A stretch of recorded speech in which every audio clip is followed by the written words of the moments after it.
He is recording. And now, if you wouldn't mind making your Yep, amendment again, so it is online. I can repeat that. We'd be looking at approval of the agenda with two changes. One is removing the oath of office that was left on from last time. And then adding under consent, similar to the Domestic Violence Network, a certification of local government approval for ICANN. Do we have questions or comments? Do we have a motion to adopt the agenda as amended? So second. We have a motion and a second. All those in favor signify by saying aye. Aye. Those opposed, same sign. Motion carries. Seeing no appearances or acknowledgements, do we have any a motion for the consent calendar? I'll make a motion to approve the consent calendar as presented. Second. Comments? Okay, we have a motion and a second. All those in favor signify by saying aye. Aye. Those opposed, same sign. Motion carries.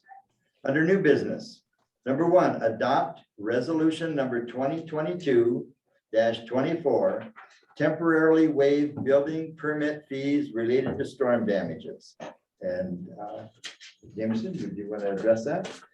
Thank you, Mr. Mayor. At the end of the meeting, we do have an update on storm recovery in general. I think it goes without saying that we had a major storm event pass through on Thursday evening.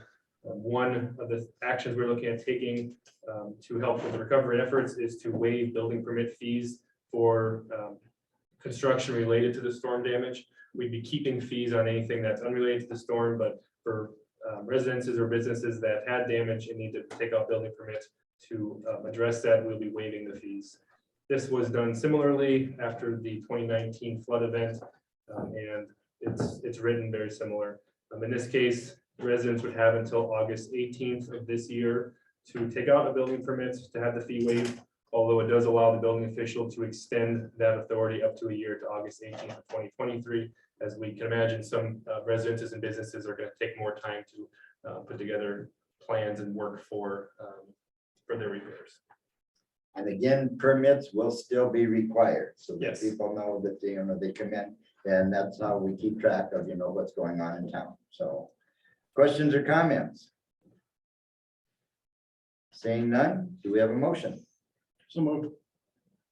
Second, we have a motion and a second. All those in favor signify by saying aye. Aye. Those opposed, same sign. Motion carries. Number two, adopt resolution number 2022-25, amend employee compensation 2022 office manager. And again, I'll ask Jameson to address that. Thank you, Mr. Mayor. The change to the employee compensation resolution is to add in a full-time position for the community center as an office manager at a grade 13. There's been some personnel changes at the community center. The aquatics coordinator and assistant director has resigned for a new opportunity. And this time being, we have a part-time office manager who would like to move to full-time and after some time reassess the situation, but we are not planning on rehiring for the assistant director at this time. But we would like to have the office manager at full time to address some of the workload up there. So this resolution makes that change. Jameson, did you say you plan to hire an assistant director? At this time, we do not plan. We're just putting that on hold, and we're going to have the office manager at full time. We can reassess down the road. Other questions? Comments? Do we have a motion? So moved. Second. We have a motion and a second. All those in favor, signify by saying aye. Aye. Those opposed, same sign. Motion carries. Number three, ordinance number 1649, amend appendix B under zoning. Again, Jameson, did you address that? Mr. Mayor, I think I will have you hold off on this. There is a gentleman who is planning on attending to speak towards this item. I don't believe he's here yet, so Okay. we'll just come back to once he's here. Sounds good. We will move on to number four. Consider sidewalk improvement project 2022 appeal at 625 Southeast First Street. Do we have someone here I don't know. addressing that? I haven't met the gentleman, but I'm not seeing anybody here. I don't know. So I don't know if we want to wait, if we want to table it, or If the person is not here in that, we'll move on to number five. Authorize the mayor to sign agreements with Flock Services Group for the police department camera system. I'll give a quick background on this as the police chief comes up to the table. Chief Myers done an excellent job of researching different equipment opportunities out there for our community to utilize. In this case, these are license plate readers, advanced license plate readers that would allow our departments to monitor vehicles passing through key intersections. And those cameras would alert us if somebody, the vehicle is owned by somebody who has warrants out, or I'll let the chief get more into the examples of when this could be useful. Any data collected does not contain any personal information such as a person's name or database. It's simply a picture with license plate, make and model of the vehicle, etc., but no personal data. All data is automatically deleted after 30 days unless we go in there and specifically ask to keep some photo or something for an ongoing investigation. Once that information is deleted after 30 days, there's no way of retrieving it. The system is very secure, and the company has taken a lot of efforts to make sure their system is tested rigorously for hacking efforts. We are looking at installing 25 cameras for up to 60 days. At that point, we'll see which cameras are the most useful and keep 10 of them. The other 15 will be removed. There's no extra cost for that. We have 2 contracts to approve. One is on your agenda today. That would be to cameras after 60 days. For a cost of $31,300 in year 1, and then there'll be annually reoccurring costs of $6,000 after that. I'll let you some of those contract details. The second contract is for the 25 cameras for the first 60 days at no cost, and assuming approval of the first contract, we'll be approving that as well, but there is no cost associated with that. I think that I will hold it off there and let Chief Meyer fill us in on more details. Jameson did a great job of highlighting what these cameras will and won't do. The only other thing that I would like to add to that detail is if we get a hit confirmation, what that's going to look for is those people that are wanted, those people that are driving stolen vehicles, have stolen license plates. We can use those for missing persons, being amber alerts, silver alerts, those types of things.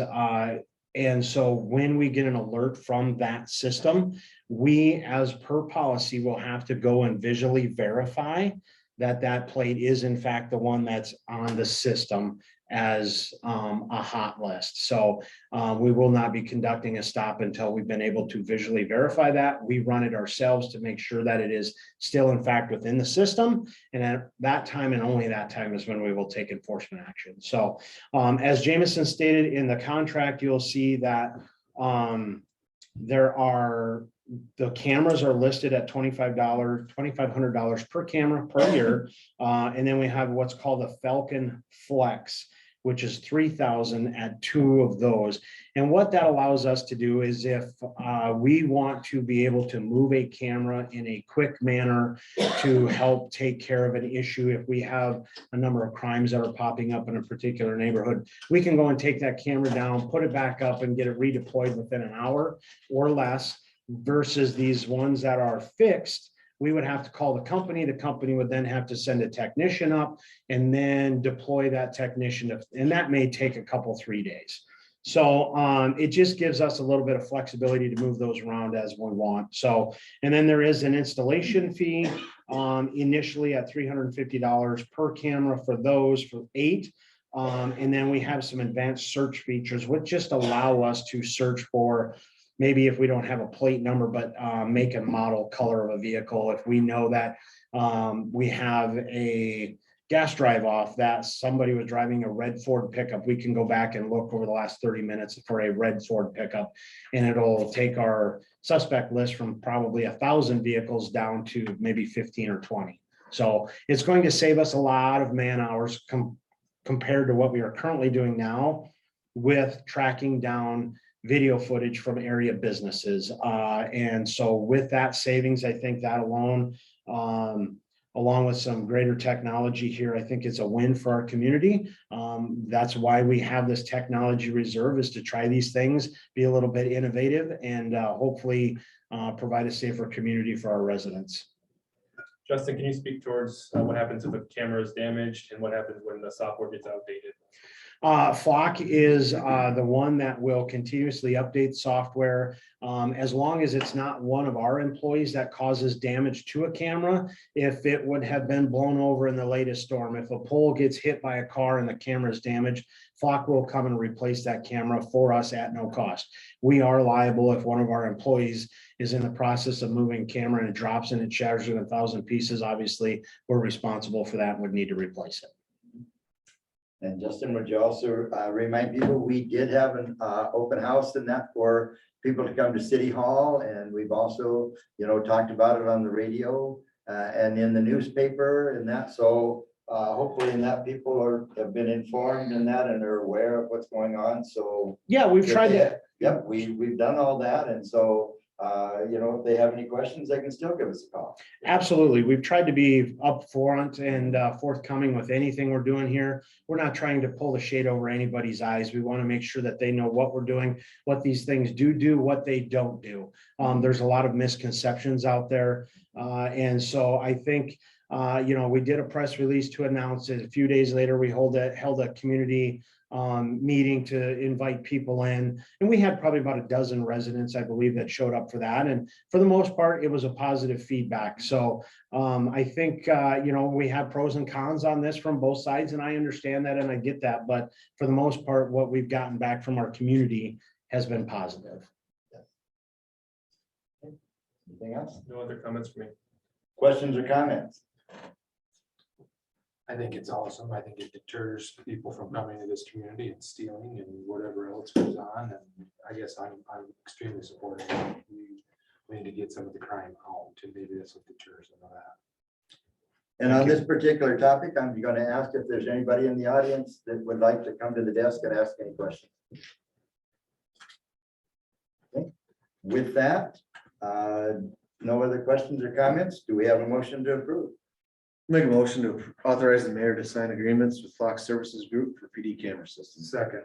We have a motion and a second. All those in favor, signify by saying aye. Aye. Those Aye. opposed. Motion carries. Okay, number 6, update on the Madison Aquatic Mr. Center. Mayor, I think we maybe have a gentleman here for the zoning item. Would that be you? Yes. Okay. Would you like to jump back to that? Yes, we are. We will move back to number 3, ordinance number 1649. And sir, I would ask you to come to the table and state your name. While he's doing that, can I give a quick background? Absolutely. Yeah, because there is a change from the agenda packet here. Ordinance 1649 is related to a rezoning for a property that's recently annexed that will hold an assisted living and then future townhomes for the community. The agenda packet had listed that it'd be changing the zoning of lot 5 of Schultz's addition from agricultural to R60. It's actually going from R90 to R20. So all annexed property, unless otherwise stated, comes in at R90. That's single family residential. So that's what it is currently. We're moving it to R20, which is multiple family residential, and that's what the use of this assisted living property would best fit. So if you're making a motion to approve the ordinance, just note that it'll be from 90 to 20. Okay, and This it's is- still ordinance number 1649. Yep, I'm fine with that. Just Okay. having a clerical correction there. As far as the project goes, this is the next step for the assisted living to receive approval to move forward. It has to be zoned correctly. This is the first reading of the ordinance, and we would be looking at having a second reading at a special meeting next week. I'll stand back for any questions. Okay, and would you mind stating your names? Yeah, I represent HME Management and Project Manager Lane Rosetta. Okay. Do you have anything to add to what Jameson just said? He did a great job summarizing it, so I appreciate that. Okay, so do you have any questions from us at this point? Oh, we do not at this time. Okay, do we have any questions from anyone up here? Seems pretty straightforward. Okay. Any feedback from the neighbors? None that I've heard. Seeing no questions, no comments, do we have a motion on ordinance number 1649, amend appendix B zoning? So moved. We have a motion. Second. And a second. All those in favor signify by saying aye. Aye. Those opposed, same sign. Motion carries. Appreciate it. Do we have the person here on the sidewalk improvement project appeal? Okay, then we will continue to move forward. Number 6, an update at the Madison Aquatic Center. I think I'll probably have Mike come up to speak to us a little bit. The high level view is the storm did delay us a little bit, but we are still intending on opening the facility next Saturday of Memorial Day weekend. The lifeguard situation has improved since the last time we spoke to the commission here. We had a small influx of applications. Previously, we had said if we can get to 16 lifeguards, we could open with the limited hours, and we are at that point where we can open there. We would need at least 25 to be able to open up at the hours we had in the past. We aren't at that point, and I don't envision us getting to that point. The limited hours to refresh the commission would be all the hours that we had in the past, except no evening hours, Sunday through Thursday. So Friday and Saturday would continue to have 7 to 9 p.m. And we would operate under that guidance and obviously reassess as things go on, but I believe we have enough lifeguards at that point. I'll turn to Mike to give an update on the physical status of the startup of the pool. So we were rolling right along. We are probably about a week ahead of schedule is what we were planning on. But the pool was 2/3 full on Thursday. We started putting water in Thursday morning and the storm hit and we have probably about a 1/4 inch of mud in the bottom of the pool, dust and stuff. So we started the pumps today at about 10 o'clock this morning, pumped it out. I just shut the pumps off before the commission meeting. So tomorrow we'll power wash and wash it all back down, scoop it out. And hopefully by 10 or 11 o'clock tomorrow, we'll be putting new water in it and stuff. And then it'll have to set for 2 days. And then we'll start administrating chemicals to the pool. The chemical room, the chlorine and the muriatic acid, the 2 main chemicals for the pool we have them and everything in the room, the chemical rooms that have been revised. So I'm expecting that we'll be able to hit the ground running probably later this week by putting chemicals in. Lots of trees down. The building and structure did not have any damage. So we looked out there, the fence and stuff, but the other areas of the park are pretty rough shape. So I'll stand by for questions if anybody's got anything for the pool. But even in the process of the park and that, we do hope to have some of that cleaned up and that before the pool opens. So, Absolutely. we'll have a nice park available and that for people to, come and enjoy. So we're working on that. Questions or comments? Yeah, I know you guys have been super busy, obviously, the last few days, and, I do appreciate the fact that the pool is still a focal point. It is pretty important that we really try to get that open on the 28th, knowing full well that you guys have put a lot of hours in outside of that as well. Yeah. The community center sent 2 of their recreation assistants down today, which was a great benefit we could utilize them at the swimming pool labor wise. It's kind of a group effort of the water department was there, the park department was there today, the recreation department was there. So we're all working together to try to make this happen by May 28th. And I don't foresee, if we don't have anything else that comes up, I think we should be able to open on May 28th.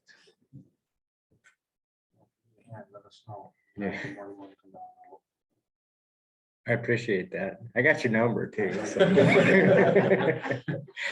Just remember, you can't have more than 2 of us in that, or you got a quorum. For sure. You guys will find any excuse to get out. That's a very good excuse. for the record. Okay, any other questions or comments from Mike or on the update of the pool? Okay. Shouldn't need any motion on that. Thanks, Mike. Number 7, update on the storm recovery. Jameson, you want to Yeah. go first on this one? It's been very busy since last Thursday, but honestly, I don't think, considering all things, that things could gone any smoother. The community's been very supportive and patient with the city as we've been going through storm recovery efforts.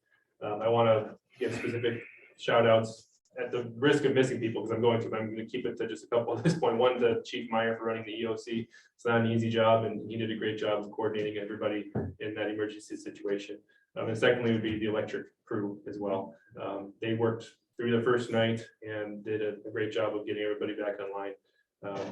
And we want to thank them for that. And I'm going to break my rule 2 and go to 3 and just say all the streets guys and the parks guys and everybody that's been working on the tree cleanup as well. It's been a fantastic recovery, and I think it's done quicker than anybody had expected. Having said that, we're probably going to have weeks ahead of us where that cleanup continues. So I want everybody to keep that in mind, especially the public too, that if you have damages that we aren't aware of, you can let us know, and we're gonna add it to the list, and we're prioritizing and continuing to go, but it's gonna take us weeks to get through all this cleanup as well.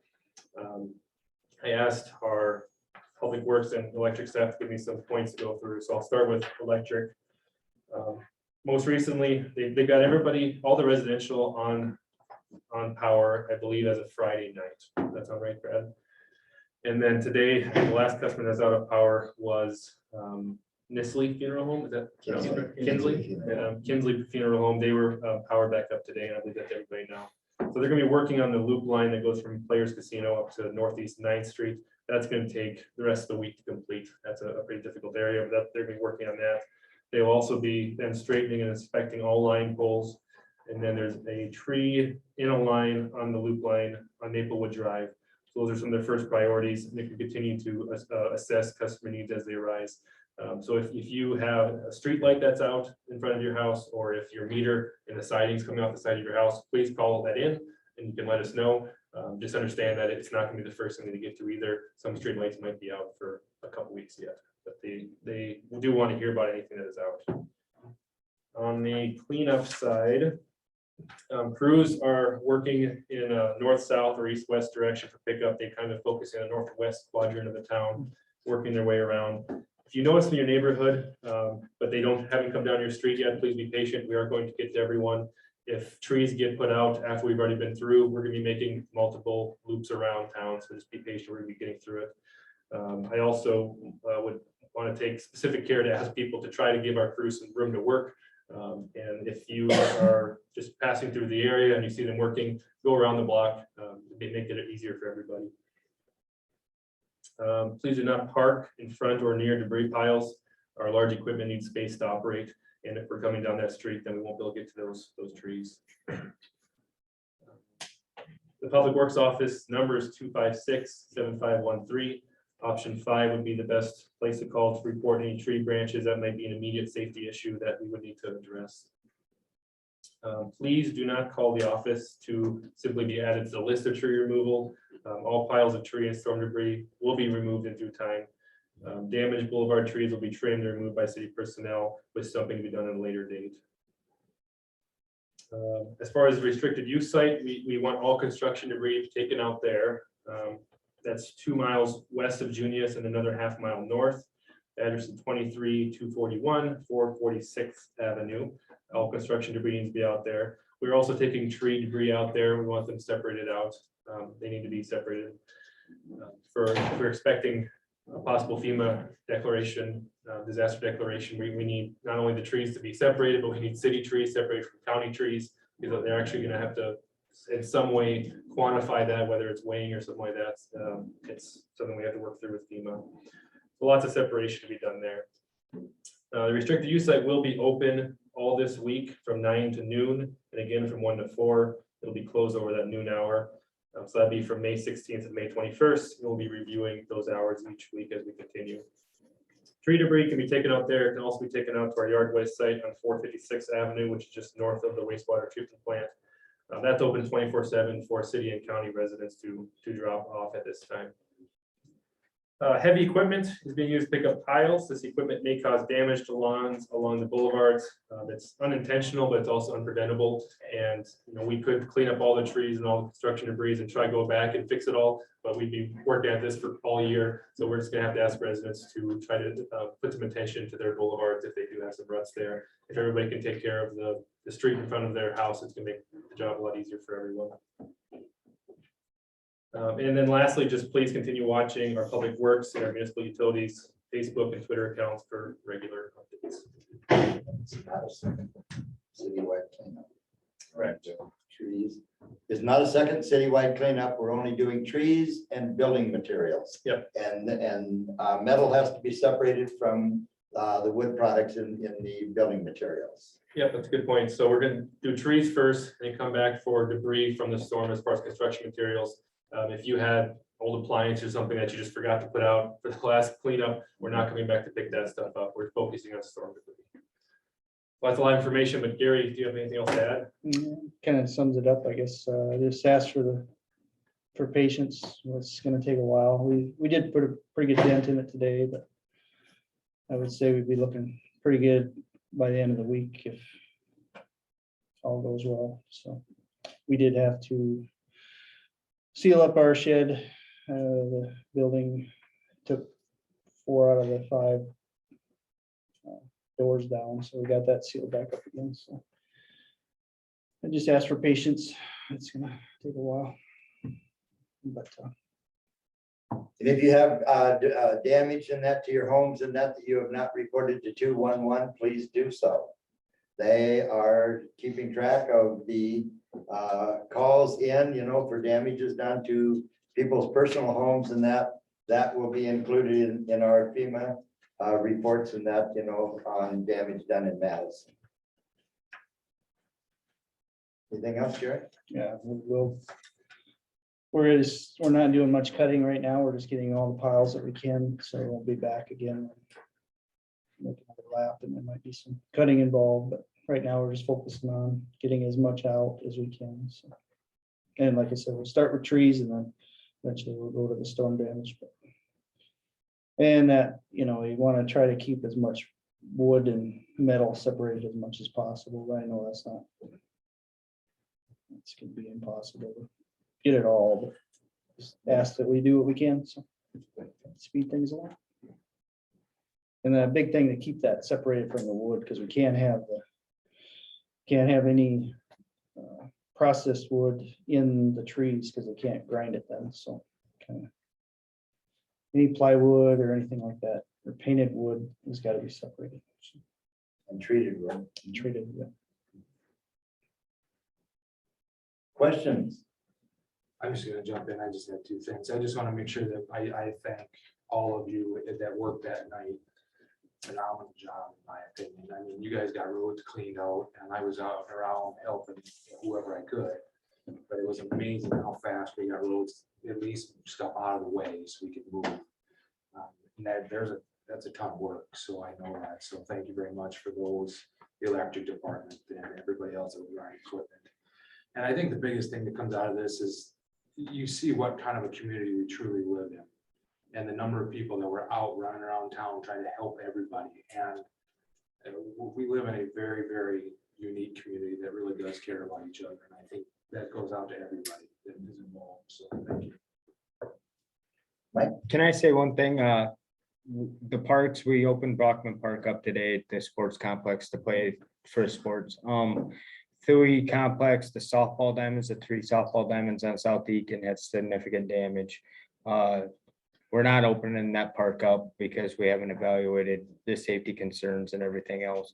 So I know that there's a lot of people that are utilizing that complex as practice and stuff, but as of right now, there's no practice, no games, nothing going on at the Thuy complex. We have light poles that are broke off and everything else on bleacher sections and everything down there. So just to give the public the knowledge that we don't want anybody on them diamonds. The fences are blown over. I don't want a kid to get hurt down there or something worse. So if the public would be aware of that.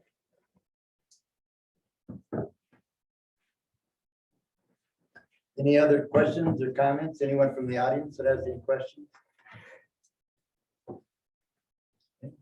We forgot to thank the National Guard. Oh, They did Yes, wonderful yes, job. and the governor for sending the National Guard. What a Yeah. huge help that was. We had almost 100 guardsmen and women in the county, and we can't thank them enough. I know I've received a lot of comments from people on how well Friday went while we were able to do some emergency situation. That's nice. Brad, Nothing really to add, I guess. nothing to add? Okay. They all worked out hard and did a great job. Thanks to the Parks Department, we got citywide cleanup done in 4 days, and we enjoyed that for 1 hour and 42 minutes. But who's counting? Yeah. Okay, public comment. Actually, so we had, what's up with this, consider sidewalk improvement, item 4? Item 4, and that, do we have the person here for the appeal? I have never met the person myself. I don't believe they're here. I would recommend tabling it to the. Table it to the next Well, meeting. how'd they get on the agenda? Well, they've requested appeal, so we're happy to schedule them. Don't on we there. know, did the sidewalk committee listen to them first? I don't know. No, We will check on that. We have a meeting Friday. This is my first field, so I don't know. what Why the aren't they process is. here? No appeal, they're not here. I don't have an answer. I don't know who it is, so I'm not certain. I don't think we should table it. I think we should make it go back to the sidewalk. Do we have a motion? I'll make a motion that they go back to the sidewalk committee and start the. Second. We have a motion and a second to refer them to the sidewalk committee. All those in favor, signify by saying aye. Aye. Those opposed, same sign. Motion carries. So that's one of the things then for their committee meeting. Okay. Public comment, I have Chuck Clement. Chuck, would you mind coming forward? And